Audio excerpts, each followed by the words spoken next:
കേന്ദ്ര സർക്കാരിനെ രൂക്ഷമായി വിമർശിച്ച് മുഖ്യമന്ത്രി പിണറായി വിജയൻ. ഭരണഘടനാ സ്ഥാപനങ്ങളിൽ കേന്ദ്രം അനാവശ്യമായി കൈകടത്തുന്നു. ഇലക്ട്രൽ ബോണ്ട് രാജ്യം കണ്ട ഏറ്റവും വലിയ അഴിമതിയാണെന്നും മുഖ്യമന്ത്രി പറഞ്ഞു.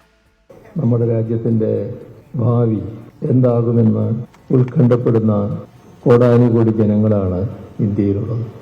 ഭരണഘടനാ സ്ഥാപനങ്ങളെപ്പോലും നിശ്ചേഷ്ടമാക്കുന്ന നടപടികളാണ്.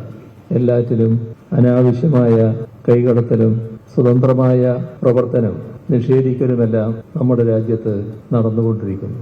പ്രതിപക്ഷ രാഷ്ട്രീയ പാർട്ടികൾക്ക് നേരെ തലങ്ങും വിലങ്ങും കേന്ദ്ര ഏജൻസികളെ ഉപയോഗിച്ചുള്ള ഇടപെടലുകൾ നടക്കുന്നു. ഇലക്ടറൽ ബോണ്ട് ഈ രാജ്യം കണ്ട ഏറ്റവും വലിയ അഴിമതിയാണെന്ന് പരക്കെ അംഗീകരിക്കപ്പെട്ടിരിക്കുന്നു.